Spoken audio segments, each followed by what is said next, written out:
Exact Ramzan ಟೈಮಲ್ಲಿ ಹೈದರಾಬಾದ್ನ visit ಮಾಡಬೇಕು ಅಂತ ಹೊರಟಿದ್ದೀವಿ. ಯಲಹಂಕ ಸ್ಟೇಷನಿಂದ ಈ ಟ್ರೈನು ಕಾಚಿಗೂಡ ಎಕ್ಸ್ಪ್ರೆಸ್ಸು 4:20ಕ್ಕೆ ಇಲ್ಲಿಂದ ಹೊರಡುತ್ತೆ. ಇದು ಯಲಹಂಕದಿಂದ ಮಾತ್ರ ಹೊರಡೋದು, ಪ್ರತಿದಿನ ಇದೆಯಂತೆ ಈ ಟ್ರೈನು. ನಾವಲ್ಲೋಗಿ ಒಂದು ಕಾರ್ನ ಎತ್ಕೊಂಡು ಅಲ್ಲಿಂದ ಊರು ಸುತ್ತೋಣ. ಇದು ಟ್ರೈನ್ ಟಿಕೆಟ್ ಫೇರ್ ಬಂದು ಆಲ್ಮೋಸ್ಟ್ 370, ಹತ್ತತ್ರ 400 ರೂಪಾಯಿ ಅಂತ ಅನ್ಕೊಳ್ಳಿ ಬುಕ್ಕಿಂಗಲ್ಲಿ. ಸ್ಲೀಪರ್ ಕೋಚಲ್ಲಿ ಇದ್ದೀವಿ. ಬೆಳಗ್ಗೆ 6 ಗಂಟೆ 6:15ಗೆ ಈ ಟ್ರೈನ್ ಹೋಗುತ್ತೆ. ಸೊ ಅಲ್ಲಿಂದ ನಮ್ಮ ಹೈದರಾಬಾದ್ ಸ್ಟೋರಿ ಶುರು. 6 ಗಂಟೆಗೆ ಪೆನಕೊಂಡ ಸೇರುತ್ತೆ ಟ್ರೈನು. 4:20 ಕರೆಕ್ಟಾಗಿ ಹೊರಡುತ್ತೆ. ಆಲ್ಮೋಸ್ಟ್ 6:15. ಸತ್ಯ ಸಾಯಿ ಪುಟ್ಪರ್ತಿ ಕೇಳಿರ್ತೀರಲ್ಲ ಹೆಸರು. 8:15 ಟೈಮು. ಧರ್ಮಾವರಮಲ್ಲಿ ಆಲ್ಮೋಸ್ಟ್ 1/4 ಗಂಟೆ ನಿಂತಿತ್ತು, ಯಾಕಂತಂದರೆ ಟ್ರೈನ್ ಬೇಗ ಬಂದಿತ್ತು ಅಂತ. ನೋಡೋಣ, ಬೆಳಗ್ಗೆ ಆದಷ್ಟು ಒಂದು ಅರ್ಧ ಗಂಟೆ 3/4 ಗಂಟೆ ಮುಂಚೆನೇ ಹೋಗುತ್ತೆ ಅಂತ ಹೇಳ್ತಾರೆ. ಎದ್ಬಿಟ್ಟು ಹೇಳ್ತೀನಿ ಎಷ್ಟೊತ್ತಿಗೆ ಹೋಯ್ತು ಟ್ರೈನು ಅಂತ. ಇದೇ ನೋಡಿ ಕಾಚಿಗೂಡ ರೈಲ್ವೆ ಸ್ಟೇಷನ್ನು. ಬೆಳಗ್ಗೆ 4:15ಗೆ ಟ್ರೈನ್ ಇಲ್ಲಿಗೆ ರೀಚ್ ಆಗುತ್ತೆ. ಟ್ರೈನ್ ಫಸ್ಟ್ ಆಫ್ ಆಲ್ ಸಿಕ್ಕಾಬಟ್ಟೆ ಅಳ್ಳಾಡೋಗ್ತಾ ಇತ್ತು. ವಾಶ್ರೂಮ್ಸ್ಗಳಂತೂ ಗಬ್ಬೆದ್ದು ಕುಲಾಕರ್ಮ. ಆ ವೆಯ್ಟಿಂಗ್ ಲಾಂಜ್ ಅಂತ ಒಂದಿದೆ, ಫ್ಯಾಮಿಲಿ ಕರ್ಕೊಂಡು ಮಾತ್ರ ಹೋಗ್ಬೇಡಿ, ವಾಸನೆ ಎತ್ಕೊಂಡು ಸಾಯ್ತೈತೆ. ಇನ್ನು ಸೆಲ್ಫ್ ಡ್ರೈವ್ ಕಾರ್ಸು ಬುಕ್ ಮಾಡಿದ್ವಿ. ಬೆಳಗ್ಗೆನೇ ಅವರೊಂದು ಚಮಕ್ ಕೊಟ್ಟರು ನಮಗೆ. ಲೋಕಲ್ ಅಡ್ರೆಸ್ ಪ್ರೂಫ್ ಬೇಕಂತೆ. ಇದ್ಯಾವ್ದು ಗುರು ಹೊಸ ಥರ ಇದು, ಲೋಕಲ್ ಅಡ್ರೆಸ್ ಪ್ರೂಫ್ ಕೇಳ್ತಾವೆ ನನ್ನ ಮಕ್ಕಳು ಇಲ್ಲಿ. ಬನ್ನಿ, ಅದರಲ್ಲಿ ಒಂದು ಬಿಗ್ಗೆಸ್ಟ್ ಸ್ಕ್ಯಾಮ್ ಇದೆ, ಇವತ್ತು ತಿಳಿಸ್ಕೊಡ್ತೀನಿ. ಹೈದರಾಬಾದಿಗೆ ಬಂದಾಯಿತು. ಕಿಯಾ ಕ್ಯಾರೆನ್ಸ್ನ ಸೆಲ್ಫ್ ಡ್ರೈವ್ ಕಾರಾಗಿ ತೊಗೊಂಡಿದ್ದೀವಿ. ಬರಬಾರ್ದು ಇಂಡಿಕೇಶನ್ ಎಲ್ಲ ಗಾಡಿ ಒಳಗೆ ಆಲ್ರೆಡಿ ಬರ್ತಾಯಿದೆ. ಲಾಂಗ್ ಡ್ರೈವ್ ರೆಂಟಲ್ಸ್ ಅಂತೆ, ಖಂಡಿತವಾಗ್ಲೂ ತಗೋಬೇಡಿ. ಸ್ಟಾರ್ಟಿಂಗ್ ಹೇಳಿದ್ದು ಲೋಕಲ್ಸಿಗೆ ಮಾತ್ರ ಲೋಕಲ್ ಅಡ್ರೆಸ್ ಪ್ರೂಫ್ ಇರಬೇಕು, ಹಂಗೆ ಹಿಂಗೆ ಅಂತೆಲ್ಲ ಮಾಡಿದ್ರು. ಅದನ್ನು ಮೊದಲೇ ಬುಕ್ ಮಾಡೋಕ್ಕೆ ಮುಂಚೆನೇ ಹೇಳಿಲ್ಲ. ಆಮೇಲೆ ಇವ್ರು ಕೊಡೋದೆಲ್ಲ ವೈಟ್ ಬೋರ್ಡ್ ಗಾಡಿಗಳು. ವೈಟ್ ಬೋರ್ಡೇ ಬಿಗ್ಗೆಸ್ಟ್ ಸ್ಕ್ಯಾಮು. ಯಾರ್ದೋ ಓನರ್ ಗಾಡಿಗಳನ್ನ ತಗೊಂಬಂದ್ಬಿಟ್ಟು ಇಲ್ಲಿ ಓಡ್ಸೋಕೆ ಕೊಡೋದು. ವಿಧಿ ಇಲ್ಲದೆ ಬುಕ್ ಮಾಡ್ಕೊಂಡ್ಬಿಟ್ಟಿದ್ದೀವಲ್ಲ ಅಂತ ನಾವು ಓಡಿಸ್ಕೊಂಡು ಹೋಗ್ತಾ ಇದೀವಿ ಅಷ್ಟೇ. ಇಲ್ಲೂ ಅದೇ ಕೆಲಸ ನಡೆಯುತ್ತೆ. ಚೆನ್ನೈಯಲ್ಲಂತೂ ಇನ್ನೂ ಬಿಗ್ಗೆಸ್ಟ್ ಫ್ರಾಡ್ ಅದು. ಅಲ್ಲೂ ಅದೇ ಕೆಲಸ ನಡೆಯೋದು. ಫೋಟೋ ಹಾಕ್ತಾರೆ ಒಂದು, ಗಾಡಿ ಬರುತ್ತೆ ಇನ್ನೊಂದು. ಸರ್ಪ್ರೈಸ್ ಅದು ಬೆಳಗ್ಗೆನೆ. ರಿಫಂಡ್ ಇಮಿಡಿಯೇಟ್ ದೇ ದೇಂಗೆ ವಾಪಸ್. ಅಭಿ ದೇ ರहा हूं 10,000 का ಫೋನ್ ಕರ್. ನೋಡ್ತಾ ಇರೋದು ಇದೆ ವಿಜಯವಾಡ ರೋಡು. ಈ ರೋಡಲ್ಲಿ ಆಲ್ಮೋಸ್ಟ್ ಹೈದರಾಬಾದ್ ರೈಲ್ವೆ ಸ್ಟೇಷನಿಂದ 31 ಕಿಲೋಮೀಟರ್ ಇದೆ ರಾಮೋಜಿ ಫಿಲಮ್ ಸಿಟಿ. ಇವಾಗ ನೆಕ್ಸ್ಟ್ ಹೋಗ್ತಾ ಇರೋದೇ ರಾಮೋಜಿ ಫಿಲಮ್ ಸಿಟಿಗೆ. ಸಿಕ್ಕಾಪಟ್ಟೆ ಎಕ್ಸ್ಪೆಕ್ಟೇಷನ್ ಇಟ್ಕೊಂಡು ಬಂದು ಮೊದಲು ಬಂದಿದ್ವಿ ನಮ್ಮ ಕಾಲದಲ್ಲಿ. ಯಾಕೋ ಸುಮಾರು ಊರುಗಳು ಸುತ್ತಿದ್ಮೇಲೆ ಅಷ್ಟಾಗೇನು ಅಂತ ಅನ್ನಿಸ್ತಾ ಇಲ್ಲ. ಚೆನ್ನಾಗೈತೆ, ವಾಶ್ರೂಮ್ ಅಷ್ಟಾಗೈತೆ, ಅಲ್ಲೂ ಒಂದಷ್ಟು ಒಳ್ಳೆ. ಹೈದರಾಬಾದಿಂದ ರಾಮೋಜಿ ಫಿಲಮ್ ಸಿಟಿಗೆ ಹೋಗೋ ರೋಡಲ್ಲಿ ಈ ಹೋಟೆಲ್ ಕಾಣುತ್ತೆ ನಿಮಗೆ. ಚೆನ್ನಾಗಿಲ್ಲ, ಬೇರೆ ಯಾವ್ದಾದ್ರು ನೋಡ್ಕೊಳ್ಳಿ. ನೀವೇನಾದರೂ ನಿಮ್ಮ ಕಾರಲ್ಲಿ ಬಂದರೆ ಇಲ್ಲಿ ಪಾರ್ಕಿಂಗ್ ಚಾರ್ಜಸ್ಸು 50 ರೂಪಾಯಿ ಕೊಟ್ಬಿಟ್ಟು ಹೋಗಬೇಕು ರಾಮೋಜಿ ಫಿಲಮ್ ಸಿಟಿಲಿ. ಎಲ್ಲದಕ್ಕೂ ದುಡ್ಡು. ಟಿಕೆಟ್ ತಗೊಂಡ್ರೆ ಟಿಕೆಟ್ ಪ್ರೈಸ್ ಒಂದೇ ಅಲ್ಲ, ಜೊತೆಗೆ GST ಕೂಡ ಆ್ಯಡ್ ಆಗುತ್ತೆ. ನಾವೆಲ್ಲ ಆನ್ಲೈನಲ್ಲಿ ಆಲ್ರೆಡಿ ಬುಕ್ ಮಾಡ್ಕೊಂಡು ಬಂದ್ಬಿಟ್ವಿ. ಅಲ್ಲಿ ಕಾಣಿಸ್ತಾ ಇದೆ, ಅಲ್ಲಿಂದ ಹಿಂಗೆ ಒಳಗಡೆ ಬಂದು ಇಲ್ಲಿ ನಿಲ್ಲಿಸ್ಬಿಟ್ಟು ಅವ್ರ ಬಸ್ಸಲ್ಲಿ ಇಲ್ಲಿಂದ ಹೋಗ್ಬೇಕು. ಇಷ್ಟಾಗ್ಲಾನು ಟಿಕೆಟ್ ಕೌಂಟರ್ ಮಾಡಿದ್ದಾರೆ. ವುಮೆನ್ಸ್ ಡೇಗೆ ಆಫರ್ ನಡೀತಾ ಇದೆ 31ನೇ ತಾರೀಕು ತನಕ. ಇಲ್ಲೇನೋ ಈವೆಂಟ್ ಮಾಡಿದಾರ ಅಂತ.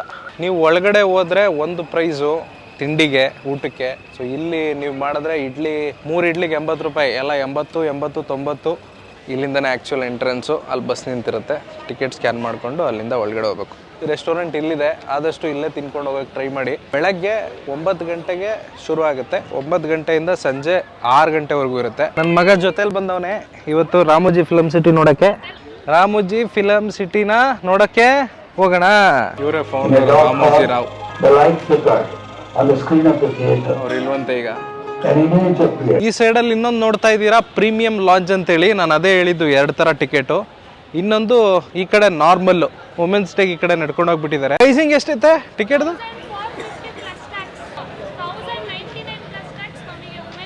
ಅದೊಂದು ಹತ್ತತ್ರ 3,000 ರೂಪಾಯಿ ಆಗುತ್ತೆ, ಟ್ಯಾಕ್ಸ್ ಎಲ್ಲ ಸೇರಿ. ಅಲ್ಲೇ ಬಸ್ ಇರೋದು. ಸೊ ಈಗ ಬಸ್ ಹತ್ಬೇಕು ನಾವು. ಸುಮಾರು 10 ಕಿಲೋಮೀಟರ್ ಒಳಗಡೆ ನಾವು ಟ್ರಾವೆಲ್ ಮಾಡಬೇಕಾಗುತ್ತೆ. ಟ್ರಾವೆಲ್ ಮಾಡಿದಾಗ ಒಂದು ಎಂಟ್ರೆನ್ಸ್ ಗೇಟ್ ಸಿಗುತ್ತೆ. ಆಲ್ಮೋಸ್ಟ್ 1,600 ಚಿಲ್ಲರೆ ಎಕರೆ ಮೇಲ್ಗಡೆ ಇದೆಯಂತೆ. ತುಂಬಾ ದೊಡ್ಡದು ಜಾಗ ಮಾತ್ರ. ಒಂದೆರಡು ಒಳ್ಳೆ ಪ್ರೀಮಿಯಂ ಹೋಟೆಲ್ಸ್ ಕೂಡ ಸಿಗುತ್ತೆ. ಅಲ್ಲೇ ಸ್ಟೇ ಆಗಿ ನೀವು 2 ದಿನದಷ್ಟು ಆಲ್ಮೋಸ್ಟ್ ನೀವು ನೋಡ್ಬೋದು. ಬಸ್ಸು ಅದಾದ್ಮೇಲೆ ಈ ಪಾಯಿಂಟ್ ನೀವೇನ್ ನೋಡ್ತಾ ಇದ್ದೀರಾ, ಇಲ್ಲಿಗೆ ಬಂದು ನಿಲ್ಸುತ್ತೆ. ಇದೇ ಬಸ್ಸು, ಇಲ್ಲಿ ಬಂದ್ಬಿಟ್ಟು ಇಳಿಸ್ತಾರೆ. ಇಲ್ಲಿಂದ ನೆಕ್ಸ್ಟು ಬೇರೆ bus. Guinness world of record ಸಿಕ್ಕಿದೆ ಇದಕ್ಕೆ. ಜೊತೆಗೆ ಇಲ್ಲೊಂದು ದಿಲ್ಸೆ ರೆಸ್ಟೋರೆಂಟ್ಸು ಇಲ್ಲೆಲ್ಲ ಹೆಂಗೆ ಅಂತಂದರೆ ಸ್ವಲ್ಪ ಕಾಸ್ಟ್ಲಿ. ಹೊರಗಡೆ ಏನು ನೋಡಿದ್ವಿ ಅದಕ್ಕಿಂತ ಇಲ್ಲೆಲ್ಲ ರೇಟ್ ಕಾಸ್ಟ್ಲಿ ಇದೆ. ಸ್ವಲ್ಪ ಏನಿಲ್ಲ, ಎಲ್ಲ 1 to ಡಬಲ್ ಇದೆ. ಒಂದು ದೊಡ್ಡ ಸ್ಟೇಜ್ ಸೆಟಪ್ ಹಾಕಿದ್ದಾರೆ ನೋಡಿ. ಇಲ್ಲಿ ಯಾವ್ದಾನ ಇವೆಂಟು ಆಲ್ಮೋಸ್ಟ್ ದೊಡ್ಡದಾಗಿ ಮಾಡ್ಬೋದು. ಬ್ಯಾಕ್ ಗ್ರೌಂಡ್ ಅಂತೂ ಸಕ್ಕದಾಗಿದೆ. ಪಾಪ ಎದುರುಕತೆ ಇದೆಯಾ? ಎಲ್ಲಿ ನೋಡಿ ಇಲ್ಲಿ ಟಾಟಾ. ಈ ಶೆಕೆಯಲ್ಲಿ ಪಾಪ ಅದನ್ನೆಲ್ಲ ಹಾಕ್ಕೊಂಡು ಈ ಥರ ಬಂದವ್ರಿಗೆಲ್ಲ ಖುಷಿ ಪಡಿಸೋದು ಒಂದು ಕೆಲಸ, ತುಂಬ ಕಷ್ಟ ಅದು. Await the opening of a magical day.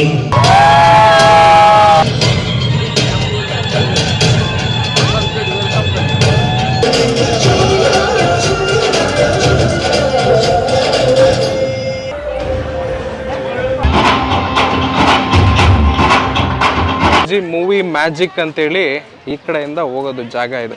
Ticket ಅಂತೆ 100 ರೂಪಾಯಿ ಟಿಕೆಟ್ ಹಾಕೊಂಡು ಅದೇನು VR ನೋಡಬೇಕು AR ನೋಡಬೇಕು, ಅದಕ್ಕೆ ಬಂದ್ಬಿಟ್ಟವಪ್ಪ ಬೇಡ ಅಂತ. ಪೆಸಿಫಿಕ್ ಕೋಸ್ಟ್ ಆಯಿಲ್ ಕಂಪನಿ ಯಾವುದಿದು ಶವರ್ಲೇಲಿ ಬಿಸ್ಕ್ಯಾನೆ ಅಂತನಾ, ಯಾವ್ದು ಕೇಳೇ ಇರ್ಲಿವಲ್ಲ.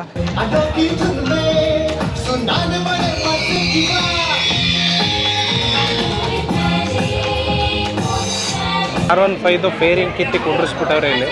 First color film released in Mumbai, Maharashtra in the year of 1937. पीछे से मत लड़ो, सामने आ जाओ, मैं अमरेंद्र बाहुबली. कहानी में आप हीरो नहीं, हीरोइंस नहीं, आप तीनों बैंक रॉबर्स हैं. Here we are using a green screen to change the background of the actors. This type of effect is known as chroma key effect. Jack Foley is a sound technician from Hollywood movies. He used these type of instruments to add the sound effects in the movie scenes. Shoot sir, very good. ಹೇಗಿತ್ತೆ movie making? But ಏನಂದ್ರೆ ಈ ಥರ ಇರುತ್ತೆ ಅಂತ ತೋರಿಸೋದಕ್ಕೆ ಅದೊಂದು ಹೇಳ್ಬೋದು. ತುಂಬ ಜನಕ್ಕೆ ಒಂಥರ ಹೊಸ ಎಕ್ಸ್ಪೀರಿಯನ್ಸು. ನಾವು ವಿಡಿಯೋ ಎಡಿಟ್ ಮಾಡೋರಾಗಿ ಆ ಎಫೆಕ್ಟು ಗ್ರೀನ್ ಸ್ಕ್ರೀನ್ ಹೆಂಗೆ ಬಂದಿರುತ್ತೆ ಅಂತ ನೀಟಾಗಿ ಗೊತ್ತು. ಇದೊಂದು ವ್ಯೂ ನೋಡಿ, ಈ ಥರ ಕಲರ್ಫುಲ್ ಬಿಲ್ಡಿಂಗ್ ಇದ್ದರೆ, ಥಮ್ಸಪ್ ಪ್ರಮೋಷನ್ ಅಲ್ಲ ಇದು, ಈ ಥರ ಕಲರ್ಫುಲ್ ಬಿಲ್ಡಿಂಗ್ಗಳಿದ್ರೆ ಬ್ಯಾಕ್ಗ್ರೌಂಡಲ್ಲಿ ವಿಡಿಯೋ ಶೂಟ್ ಮಾಡೋದಕ್ಕೆ ತುಂಬಾ ಸಕ್ಕದಾಗಿರುತ್ತೆ. ಕುಡಿಯೋದಕ್ಕೆ ಅಲ್ಲಲ್ಲೇ ನೀರಿದೆ, ತಲೆ ಕೆಡ್ಸ್ಕೊಳ್ಳೋಷ್ಟಿಲ್ಲ. ನಿಮ್ಮ ಹತ್ರ ಒಂದೇ ಒಂದು ಬಾಟ್ಲ್ ಇದ್ರೆ ಸಾಕು. ರೆಸ್ಟ್ ರೂಮ್ ಕೂಡ ನೋಡಿ ಅಲ್ಲೇ ಇದೆ. ಇವಾಗ ನಾವು ಹೋಗ್ತಾ ಇರೋದು ಈ ಥರ ಬಸ್ಗಳು, ಒಂಥರ ಡಿಫ್ರೆಂಟ್ ಆಗಿದೆ. ತಿರುಪತಿಲಿ ಐ ಥಿಂಕ್ ಇದೇ ಥರ ಬಸ್ಗಳೇ ಇರೋದು. ಈ ಥರ ಬಸ್ಸಲ್ಲಿ ಇವಾಗ ಹತ್ಕೊಂಡು ಕಂಪ್ಲೀಟ್ ಗೈಡ್ ಮಾಡ್ತಾರೆ ಡಿಫ್ರೆಂಟ್ ಲ್ಯಾಂಗ್ವೇಜಸ್ಸಲ್ಲಿ. ಈ ಟೈಮಲ್ಲಿ ಸಿಕ್ಕಾಪಟ್ಟೆ ಏನು ಬಿಸಿಲು ಅನಿಸ್ತಿಲ್ಲ. ಈ ವಾಟರ್ ಸ್ಪ್ರೇಗಳನ್ನ ಎಲ್ಲ ಕಡೆ ಇಟ್ಟಿದ್ದಾರೆ. ಒಂಥರ ತಣ್ಣಗಾಗ್ತಾ ಐತೆ. ಹೆಂಗೈತೆ ಹೈದ್ರಾಬಾದ್ ಬಿಸಿಲು? ಇಳಿದ್ಬಿಟ್ಟು ಒಳಗಿಂದ ಇದ್ರನ್ನ ನೋಡಿದ್ರೆ ಬೃಂದಾವನ್ ಗಾರ್ಡನ್ ತರ ಒಳಗಡೆ ಕಾಣುತ್ತೆ. ಜೊತೆಗೆ ಅಲ್ಲಲ್ಲಿ ಈ ತರ ಫೌಂಟೈನ್ಗಳನ್ನ ಇಟ್ಟಿದ್ದಾರೆ. ಇದು ಮಲ್ಟಿಪರ್ಪಸ್ ಬಿಲ್ಡಿಂಗು, ಆಪ್ತಮಿತ್ರ ಫಿಲಂ ಶೂಟ್ ಆಗಿದೆ ಅಂತೆ. ಆಮೇಲೆ ಇದು ಒಂದೊಂದು ನಾರ್ತ್ ಇಂಡಿಯನ್ ಸ್ಟೈಲ್ ಬರುವಂತ ಸ್ಟ್ರೀಟ್ಗಳು. ಇದು ಹೀರೋಯಿನ್ಸ್ ಮನೆಗಳಾಗಿ ಯೂಸ್ ಮಾಡ್ಕೊಂತಾರಂತೆ. ಆಮೇಲೆ ಈ ಸ್ಟ್ರೀಟ್ಗಳೆಲ್ಲ ಅಂಗಡಿ ಸ್ಟ್ರೀಟ್ಗಳು. ಈ ಸ್ಟ್ರೀಟ್ ನೀವು ನೋಡಿದ್ರೆ ತುಂಬಾ ಹಳೆ ಮನೆಗಳಿರುವಂತ ಸ್ಟ್ರೀಟ್ಗಳು ಅನ್ನಮಯ್ಯ ಫಿಲಮ್ ಅಲ್ಲಿ ಯೂಸ್ ಮಾಡ್ಕೊಂಡಿದಾರಂತೆ. ಆಮೇಲೆ ಇದೊಂದು main head office Ramoji film city ಇದು. ಜೊತೆಗೆ ಮೀಡಿಯಾ ಹೌಸ್ ಕೂಡ ಪಕ್ಕದಲ್ಲೇ ಇದೆಯಂತೆ. ಇದು ಸೆಂಟ್ರಲ್ ಜೈಲ್ ತರ ಒಂದು ಮಾಡಿದ್ದಾರೆ. ತುಂಬಾ ಫಿಲಮ್ಮು ಇದ್ರಲ್ಲಿ ಆಲ್ರೆಡಿ ಶೂಟ್ ಆಗ್ಬಿಟ್ಟಿದೆ. ಯಾವ್ದಾದ್ರು ಅಂತ ಸದ್ಯಕ್ಕೆ ಅವರೆಲ್ಲ ಹೇಳಿದ್ರು, ಅಲ್ಲಿ ರೆಕಾರ್ಡ್ ಆಗಿಲ್ಲ, ನಂಗೆ ಸಿಕ್ಕಿಲ್ಲ. ತುಂಬಾ ಮೂವೀಸ್ಗಳನ್ನ ಇಲ್ಲಿ ಮಾಡಾಕ್ಬಿಟ್ಟಿದ್ದಾರೆ. ಇಲ್ಲಿಂದ ಕೆಳಗಡೆ ಹಗ್ಗ ಹಾಕಿ ಏನ್ ಬೇಕಾದ್ರೂ ಬಿಡೋಂಥವನ್ನ ಬಿಡ್ತಾರೆ. ಲೈಟಿಂಗ್ಸ್ ಅದು ಇದು ಎಲ್ಲ ಸೆಟಪ್ ಮಾಡ್ಕೊಳ್ಳೋದಕ್ಕೆ ಮೇಲ್ಗಡೆ ಜಾಸ್ತಿ ಜನ ಕೂತ್ಕೋಬೋದು. ಇಲ್ಲಿ ಯಾವುದೇ ಪೌರಾಣಿಕ ಸೆಟ್ಟು ಹಾಕೊಳ್ಳೋದಕ್ಕೆ ಈ ಜಾಗಗಳು ಸರಿಯಾಗಿದೆ. ಯುರೋಪಿಯನ್ ಸ್ಟ್ರೀಟು ಇನ್ನೂ ಏನೇನೋ ಇದೆ. ಇಲ್ಲಿ ರೈಲ್ವೆ ಸ್ಟೇಷನ್ ಸೆಟಪ್ ಕಂಪ್ಲೀಟ್ ಆಗಿ ನೋಡ್ಬೋದು. ಅಲ್ಲಿ ಬರ್ತಾ ಇರೋ ಫಿಲಮ್ಸ್ ಎಲ್ಲಾನು ಶೂಟ್ ಆಗಿರೋದು ಇದೇ ಜಾಗದಲ್ಲಿ. ಅಬ್ಸರ್ವ್ ಮಾಡಿ, ಇದನ್ನ ಎಲ್ಲಿಗೆ ಬೇಕಾದ್ರೆ ತಳ್ಕೊಂಡು ಹೋಗ್ಬೋದು. ಟೈರ್ಗಳು ಹಾಕ್ಬಿಟ್ಟಾರೆ ಇದಕ್ಕೆ. ಇಲ್ಲಿ ನೋಡಿ ಟಿಕೆಟ್ ಕೌಂಟ್ರು, ಯಾವಾಗ ಬೇಕೋ ಇದು ಟಿಕೆಟ್ ಕೌಂಟರ್ ಆಗ್ಬಿಡುತ್ತೆ. ಯಾವ ಫಿಲಮಿಗೆ ಬೇಕೋ, ಯಾವ ಭಾಷೆಗೆ ಬೇಕೋ ಇದು ticket counter. Baahubali setup actual complete setup. Baahubali film ಬರೋಕ್ಕಿಂತ ಮುಂಚೆ ನಾವಿಲ್ಲಿಗೆ ಬಂದಿದ್ವಿ, ಬಟ್ ಇಲ್ಲಿ ಸೆಟಪ್ ಇರಲಿಲ್ಲ. ಇವಾಗ ಇದೊಂದು ಹೈಲೈಟ್ ಆಗಿ ಕಾಣುತ್ತೆ. ಏನಕ್ಕೆ ಖರ್ಚಾಗಲ್ಲ ಇಷ್ಟೊಂದು ದುಡ್ಡು ಈ ಥರ ಎಲ್ಲ ಮಾಡೋದಕ್ಕೆ. ನೋಡ್ರಪ್ಪ, ಎಂಟ್ರೆನ್ಸ್ ತಗೊಳ್ಳೋದಕ್ಕೆ ಗೇಟು ಬಾಹುಬಲಿ ಬಂದ ತಕ್ಷಣ ಎಂಟ್ರಿ ಸಾಂಗು ಬಾಹುಬಲಿದು. ಈ ಗನ್ ಎಲ್ಲಿತ್ತು ಆ ಫಿಲಮಲ್ಲಿ ಗೊತ್ತಾಯ್ತಾ ಇಲ್ವಲ್ಲ. ಇದನ್ನ ನೋಡೇ ಇರ್ತೀರಾ. ಮಿಸ್ಟರ್ ರಾಣಾ ದಗ್ಗುಬಾಟಿ ಅವರು ಓಡಿಸೋವಂಥ ಗಾಡಿ. ಇದೇ ಬ್ಲೇಡ್ಗಳು, ಥರ್ಮಾಕೋಲ್ ಬ್ಲೇಡ್ಗಳಿದು. ಇದರಲ್ಲಿ ಅಡ್ಡಕ್ಕೆ ಹೋದವ್ರಿಗೆಲ್ಲ ಕತ್ತರಿಸ್ಕೊಂಡು ಹೋಗ್ತಾ ಇದ್ರಂತೆ. ಇಲ್ಲಿ ನೋಡಿ, ಇದರಲ್ಲೇ ಆ ಬೆಂಕಿ ಉಂಡೆಗಳು ಬಟ್ಟೆ ಜೊತೆ ಕಟ್ಟಿ ಬಿಡ್ತಾ ಇದ್ರಲ್ಲ, ಬಾಹುಬಲಿದು ಇಲ್ಲ ಎಷ್ಟು ರಿಯಲ್ ಆಗಿ ತೋರಿಸ್ತೀವಿ ಅನ್ನೋದೇ ಮೂವಿಲಿ ತುಂಬ ಇಂಪಾರ್ಟೆಂಟ್ ಆಗಿ ಮ್ಯಾಟ್ರ್ ಆಗೋದು. ಜಾಸ್ತಿ ಕೆಲಸ VFX ಎಡಿಟಿಂಗಿಗೆ ಹೊರಟೋಗುತ್ತೆ. ನೀವು ಅಮ್ಮನ ಕಟ್ಟಾಕಿದ್ರಲ್ಲ, ಎಲ್ಲಿ ಕಣ್ಣೇ ಬಿಡೋಕ್ಕಾಗ್ತಿಲ್ಲ ಗುರು, ಅಷ್ಟೊಂದು ಬಿಸಿಲು. ಇಲ್ಲಿ ನೋಡಿ ಆ ಅಮ್ಮನ ಅಂಡರ್ಗ್ರೌಂಡಲ್ಲಿ ಕಟ್ಟಾಕಿದ್ರಲ್ಲ, ಇಲ್ಲಿಂದ ಕೆಳಗೆ ನಡ್ಕೊಂಡು ಹೋಗ್ಬೋದು ಅದ್ರೊಳಗಡೆ. ಯಾರಣ್ಣ ನೀನು? ಇದನ್ನೆಲ್ಲ ಎಷ್ಟು ರಿಯಲಿಸ್ಟಿಕ್ ಆಗಿ ಮಾಡಿದ್ದಾರೆ ನೋಡಿ. ಆರ್ಟ್ ಡೈರೆಕ್ಟರ್ಗೆ ಒಂದು ದೊಡ್ಡ ಸಲಾಮು. POPನೇ ಆದರೂ POP ಅನ್ಸಲ್ಲ ಅಣ್ಣ. ಇಲ್ಲಿ ಈ ಲಿಂಗ ನೋಡಿದ್ದೀರಲ್ವಾ, ಜ್ಞಾಪಿಸ್ಕೊಳ್ಳಿ. ಕೊನೆಯದ್ರಲ್ಲಿ ಹಿಂಗೆ ಕೈ ಮೇಲ್ಗಡೆ ಬರುತ್ತಲ್ಲ, ರಕ್ತ ಆಗಿರೋ ಕೈ ಹಿಂಗೆ ಮೇಲ್ಗಡೆ ನಿಲ್ಲುತ್ತಲ್ಲ ಇಟ್ಕೊಂಡು ಹತ್ತುವಾಗ, ಅದು ಇದು. ಸ್ಪೀಕರ್ ಎಲ್ಲಿದೆ ಅಂತ ಯೋಚನೆ ಮಾಡಿದೆ. ಇದರೊಳಗಿದೆ ಸ್ಪೀಕರ್. ಈ ಬ್ಯಾಡ್ಜ್ ಒಂದು ಇರುತ್ತೆ ಒಳಗೆ ಎಂಟ್ರಾಗೋದಕ್ಕೆ, ಸ್ಟಾರ್ಟಿಂಗಲ್ಲಿ ಹಾಕ್ಬಿಡ್ತಾರೆ ನೋಡಿ. ಇಲ್ಲಿ ಮಾಡಿದ್ದಾರೆ. ಮೂವಿಲಿ ಮಾಡಬೇಕಾದ್ರೆ ಒಂದು ಕರೆಕ್ಟ್ ಸ್ಕೆಚ್ ಇಟ್ಕೊಂಡು ಮಾಡಿರ್ತಾರೆ. ಮೂವಿ ಆದಮೇಲೆ ಎಲ್ಲ ಮೆಜಾರಿಟಿ ಆಫ್ ದ ಥಿಂಗ್ಸ್ನ ರಿಮೂವ್ ಮಾಡಿರ್ತಾರೆ. All depends on VFX editing. 50 ರೂಪಾಯಿ 200 ml. ಬಿಸಿಲು ಸೆಕೆ ಆದವ್ರಿಗೆ ಸಿಕ್ಕಾಪಟ್ಟೆ ಮಚ್ ನೀಡೆಡ್ ಫ್ಯಾನ್ ಇದು. ವಿತ್ ವಾಟರ್ ಸ್ಪ್ರೇ ಆಗ್ತೈತೆ. ತಿನ್ನಕ್ಕೆ ಕುಡಿಯೋಕ್ಕೆ ತುಂಬಾ ಎಕ್ಸ್ಪೆನ್ಸಿವ್ ಅಂತ ನೀವೇನಾದರೂ ಕ್ವಶನ್ ಕೇಳಿದ್ರೆ 1 to double ಇದೆ. 20 ರೂಪಾಯಿ ಶುಗರ್ ಕೇನ್ ಜ್ಯೂಸ್ ಇದ್ರೆ 40 ರೂಪಾಯಿ ಕಬ್ಬಿನ ಜ್ಯೂಸು. ಬಟ್ ಈ ಪ್ರಾಕ್ಟೀಸ್ ಮಾಡ್ತಾ ಇದ್ನಲ್ಲ ರಾಣ ಈ ಜಾಗದಲ್ಲಿ. ರಾಣನ ಗಾಡಿ ಇಲ್ಲಿದೆ ನೋಡಿ, 3 ಬ್ಲೇಡ್ದು ಇದು. ಇಲ್ಲಿ 3 ಬ್ಲೇಡ್ ಇದೆ. ಇದೆಲ್ಲ ರಬ್ಬರ್ದು ಲೆವೆಲ್ಗೆ ಮಾಡಿದ್ದಾರೆ ಇದನ್ನೆಲ್ಲ. ಈ ಕ್ಯಾರೆಕ್ಟರ್ನ ಮರಿಬಾರ್ದು ಗುರು. ಇವತ್ತು ಎಷ್ಟೋ ಜನದ ಬಾಯಲ್ಲಿ ಇವನ್ ಮಾತು ಬರ್ತಾ ಇದೆ. ಎಲ್ಲ ಕಡೆ ಕುರ್ಚಿಗೆ ಬಹಳ ಬೇಡಿಕೆ. ಇಲ್ಲೂ ಕುರ್ಚಿಗೆ ಹೊಡೆದಾಡ್ತವ್ರೆ ಫೋಟೋ ತೆಗೆಸ್ಕೊಳಕ್ಕೆ. ಎಲ್ಲ ಲೈನ್ ಕಾಯ್ತವ್ರೆ. ಹಿಂದೆ ಬಿಲ್ಡಿಂಗ್ ಇದ್ದಿದ್ದು ಇಲ್ಲಿ, ಅದೆಲ್ಲ ಕಿತ್ತಾಕಿದ್ದಾರೆ ಅಂತ ಅನ್ಸುತ್ತೆ. ಇಲ್ಲ ಅದೇನಾದರೂ VFX ಆ್ಯಡ್ ಮಾಡ್ಕೊಂಡಿದ್ರೆ ಗೊತ್ತಿಲ್ಲ. ಒಂದು ಮೇಜರ್ ಆಗಿ ಇಷ್ಟ ಆಗಿದ್ದೇನು ಗೊತ್ತಾ, ಇಲ್ಲಿ ಯಾರೂ ಸೆಕ್ಯೂರಿಟಿಗಳು ಅಲ್ಲಿ ಮುಟ್ಬೇಡಿ, ಇಲ್ಲಿ ಮುಟ್ಬೇಡಿ, ಅಲ್ಲಿ ಹೋಗ್ಬೇಡಿ, ಇಲ್ಲತ್ಬೇಡಿ ಅಂತ ಏನು ಹೇಳಲ್ಲ. ಆರಾಮಾಗಿ ಏನು ಬೇಕಾರ ಮಾಡ್ಕೊಬೋದು. ಇಲ್ಲಿ ರಾಣಂದು ಬಾಡಿ ಅರ್ಧಕ್ಕೆ ಕಟ್ಟಾಗುತ್ತಲ್ಲ, ಅದಿದು. Baahubali biryani rice challenge. ಕಿರೀಟ ಬಟ್ಟೆಗಳೆಲ್ಲ ಇಲ್ಲಿದೆ. ನೀವು ನೋಡಿ, ಇಲ್ಲಂತೂ ಸಿಕ್ಕಾಬಟ್ಟೆ ಕಾಸ್ಟ್ಲಿ ಐತೆ ಎಲ್ಲನೂ. ನೆಕ್ಸ್ಟ್ ಸ್ಟಾಪ್ ಬಂದು ಮಟ್ಕ. ಮಟ್ಕ ಅಂದರೆ ಗ್ಯಾಬ್ಲಿಂಗು. ನಮ್ಮಲ್ಲಿ ತುಂಬ ಜನಕ್ಕೆ ಗೊತ್ತು ನೋಡಿ ಸೆಟಪ್ ಯಾವ ಥರ ಇದೆ ಅಂತ. ತೆಲುಗು ಅದೇ, ಅಲ್ಲಿ ಮೂವಿ ಯಾವ್ದು ಬರ್ತೈತೆ ಅದೇ. ಸೆಟಪ್ ಯಾವ ಥರ ಇರುತ್ತೆ ಅಂತ ಮೇಲ್ಗಡೆಯಿಂದ ಸಿಕ್ಕಾಪಟ್ಟೆ ಹಗ್ಗಗಳನ್ನ ಹಾಕಿ ಒಂದೊಂದನ್ನು ಕಟ್ಟಿ ಮೂವೀಸ್ಗಳು ವಿಡಿಯೋಸ್ಗಳು ಮಾಡುವಾಗ ಈ ಥರ ಎಲ್ಲ ಕಲರ್ಫುಲ್ ಆಗಿದ್ದಾಗಲೇ ಚೆನ್ನಾಗಿ ಕಾಣೋದು. ಈ ಥರ ಲೈಟ್ ಬಿದ್ದರೆ ಒಂಥರ ಚಂದ. ಹೀಗಿದೆ ಸೆಟಪ್. ಮಟ್ಕ ಆದಮೇಲೆ ಇಲ್ಲಿ ಬಂದು ನಿಲ್ಲಿಸ್ತಾರೆ. 399, 499, 599 ಅಂತೆ 5 ಗೇಮ್ಗೆ ಒಬ್ರಿಗೆ. ಬೇಕು ಅಂದ್ರೆ ಆಡ್ಕೋಬೋದು, ನಮ್ಗೆ ಅವಶ್ಯಕತೆ ಇಲ್ಲ, ಹೋಯ್ತಾ ಇದೀವಿ. ಜಾಗ ಅಂತಂದ್ರೆ ಯಾವುದೋ ಒಂದು ಫಾರಿನ್ ಕಂಟ್ರೀಸ್ಗೆ ಬಂದಂಗೆ. ಈ ಬಿಲ್ಡಿಂಗ್ ಕಲರ್ಸ್ಗಳೆಲ್ಲ ಆ್ಯಕ್ಚುಲಿ ಚೇಂಜ್ ಆಗುತ್ತಂತೆ, ಚೇಂಜ್ ಮಾಡ್ಕೊತಾರೆ ಎಡಿಟಿಂಗಲ್ಲಿ. Motion capture technology and virtual shoot ಅಂತ ಈ ಥರ. LED ಇಲ್ಲ, ವಾಲಿಗೆ ಪೇಂಟ್ ಮಾಡಿರೋದಷ್ಟೇ. ಈ ತರ ಮಾಡಿದ್ರೆ ಈ ತರ ಆಗುತ್ತೆ ಅಂತ. ಬಾಹುಬಲಿ, ಆದಿಪುರುಷ್, ಹನುಮಾನ್, ಜವಾನ್. ಆ ಕಡೆ ನೋಡಿದ್ರೆ ಒಂಥರ ಚೆನ್ನಾಗಿದೆ. ಗಾಡಿಗಳೆಲ್ಲ ಬರೀ ಬಾಡಿ ನೋಡು ಹೆಂಗೆ ಕಾಣ್ತದೆ.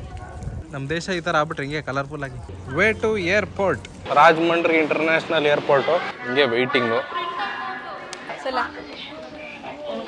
ಇನ್ನು ಆರಾಮಾಗಿ ಫ್ರೀ ಆಗೈತೆ ನೋಡು, ಕ್ಯಾಮ್ರಾ ಓಡಕ್ಕೆಲ್ಲ. ಇದೆಲ್ಲ ಇಲ್ಲೇ ನಡೆದಿರೋದು ಅಂತ ಅವ್ರು ಹೇಳ್ತಾರೆ. Multipurpose building, KGF 2 Mehbooba song was shot here. ಇದು ಹವಾ ಮಹಲ್ ನೆಕ್ಸ್ಟ್ ಸ್ಟಾಪು.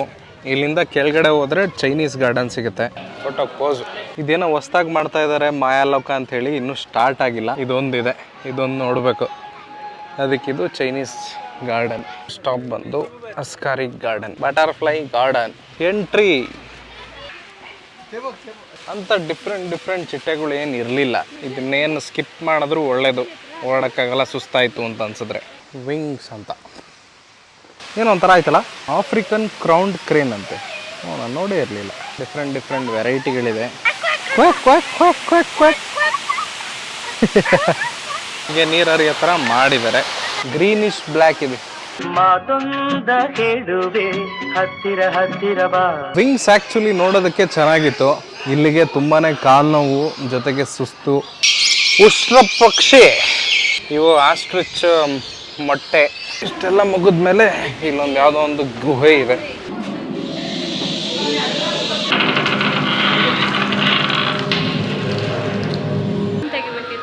ಕೊನೆ ಸ್ಟಾಪ್, ಕೊನೆ ಕತೆ ರಾಮೋಜಿ ಫಿಲಮ್ ಸಿಟಿಯ ಮೂವಿ ಮ್ಯಾಜಿಕ್ಕೆ ಕೊನೆಯದು ಇಲ್ಲಿ. ಬೆಳಗ್ಗೆ ಒಂದಷ್ಟು ಶೋಗಳನ್ನ ಆಲ್ರೆಡಿ ನೋಡಿದ್ವಿ. ಇನ್ನೊಂದು ವೈಲ್ಡ್ ಹಂಟ್ ಶೋ ಇದೆ 4:45ಗೆ. 3:15 ಒಂದು ಶೋ, 4:45 ಒಂದು ಶೋ.